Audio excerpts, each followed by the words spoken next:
Hello students, यहाँ पर हम लोग देखेंगे बहुपद का गुणनखंड कैसे कर सकते हैं। और यहाँ पर जो हम लोग बात करेंगे वो बात करेंगे द्विघातीय बहुपद के बारे में। और द्विघातीय बहुपद में उस बहुपद को देखने वाले हैं जहाँ पर हम क्या करेंगे, यहाँ पर 3 पद हमारे पास बहुपद में होने वाले हैं। द्विघातीय बहुपद में 3 पद होने वाले हैं और इस 3 पद में बीच वाले पद को 2 भाग में तोड़ के कैसे गुणनखंड करने वाले हैं, इसको हम इस प्रॉपर वीडियो में देखने वाले हैं। माइनस का लोचा हमने नहीं रखा है क्योंकि यहाँ पर अभी हमको कॉन्सेप्ट समझना है। किसी और वीडियो में हम माइनस वाला गुणनखंड भी देखेंगे, अगर प्लस की जगह पर हमारा माइनस आ जाए तो कैसे करते हैं। फिलहाल हम इसको देख लेते हैं, ठीक है। आ जाओ। तो यहाँ पर जो बहुपद है उसको एक बार समझ लेते हैं। ये बहुपद में 3 पद है। पहला पद हमारा 4x², दूसरा पद 18x और तीसरा पद है हमारे पास 8, ठीक है। यहाँ पर x² का गुणांक 4 है, यहाँ पर x का गुणांक 18 है और अचर पद हमारा 8 है। तो सबसे पहला स्टेप जो हमारा होने वाला है, स्टेप फर्स्ट, उसको में क्या करना है, जो x² का गुणांक है उसको अचर पद के साथ गुणा करना है। तो x² का गुणांक 4 है और अचर पद हमारा 8 है, इसको मल्टीप्लाई करेंगे, 4 8 हो जाएगा हमारे पास 32। कितना हो जाएगा? 32 हो जाएगा। बातें समझ में आ गई। ये पहला स्टेप है। दूसरा स्टेप क्या होने वाला है हमारा, स्टेप 2।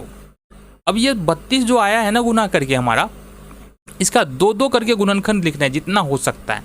जैसे 32 को कैसे लिख सकते हैं, 32 एकम 32,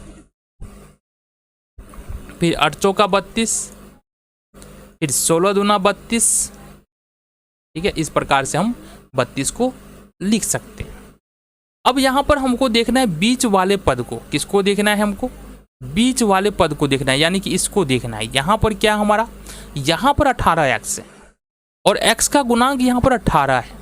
तो इस 18 से हमको मतलब है। अब आ जाओ, इस गुणनखंड को जोड़ेंगे। किसको? 32 और 1 कितना होगा? 33, 8 और 4 कितना होगा? 12, 16 और 2 कितना होगा? 18।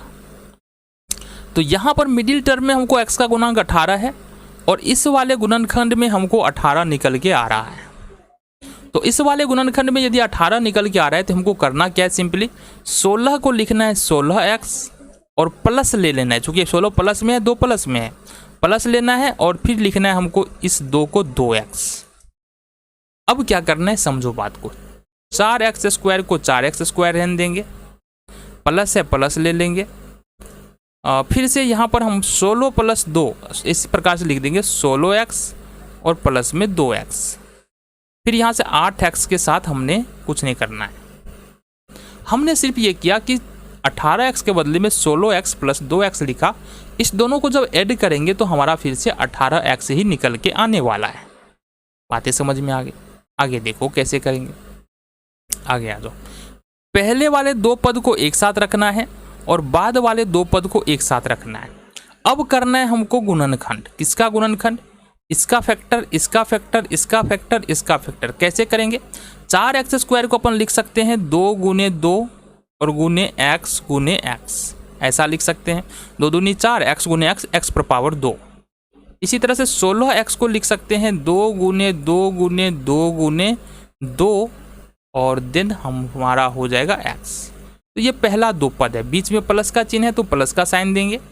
फिर देन हमारे पास है 2x, 2x को लिख सकते हैं 2 × x और प्लस है तो प्लस डालेंगे। 8 को लिख सकते हैं 2 × 2 × 2, ये हो जाएगा हमारा। अब आ जाओ, कुछ बातें हैं जो समझ लेनी है। यहाँ से लेके यहाँ तक हमारा पहला पद है, यहाँ से लेके यहाँ तक हमारा दूसरा पद है। तो एक बात बताना, पहले और दूसरे पद में क्या क्या हमको समान मिल रहा है। जैसे अगर हम बात करें, ये 2 और ये 2 समान मिल रहा है, ये 2 और ये 2 समान मिल रहा है, ठीक है। देन ये x और ये x और ये x समान मिल रहा है। तो क्या क्या समान मिला है उसको हमको बाहर में लिखना है। पहला 2, देन फिर से 2 और फिर से x, ठीक है। अब देखो बचा क्या, ये समान वाला को जो समान मिला है ना, दोनों में से हमने उठा के बाहर पटका है। अब बचा हमारे पास पहले पद में x और प्लस है तो प्लस, और दूसरे पद में हमको बच रहा है 2 × 2। तो 2 × 2 कितना हो जाएगा? 4 हो जाएगा। प्लस है तो प्लस लगा लेंगे। अब इस यहाँ से लेके यहाँ तक पहला पद है, यहाँ से लेके यहाँ तक दूसरा पद है। इस दोनों पदों में क्या समान मिल रहा है? तो सबसे पहले तो 2 समान मिल रहा है, यहाँ से 2 आ रहा है, बस यही समान मिल रहा है। तो इसे 2 को अपन बाहर कर लेंगे, बचा क्या हमारे पास x, और फिर से हमारे पास 2 दूनी 4। यहाँ पर तुमको समझना है कि ये जो x + 4 आया है और ये x + 4 आया है, यहाँ पर ये दोनों समान होगा, चाहे कुछ भी आ जाए। x + 4 की जगह पर y + 3 है तो यहाँ भी y + 3 आएगा। यहाँ अगर x - 1 आता है तो यहाँ भी x - 1 आएगा। यहाँ पर अगर अंतर आ रहा है तो तुम्हारा जो कैलकुलेशन है, तुम्हारा जो फैक्टर है वो गलत होने वाला है। आ जाओ थोड़ा आगे चले, अब गुना कर लेते हैं। 2 × 2 = 4x हो जाएगा ये हमारा, और ये हो जाएगा x प्लस में 4, प्लस का प्लस कर लेंगे। ये क्या है हमारे पास 2 है, देन x + 4 है।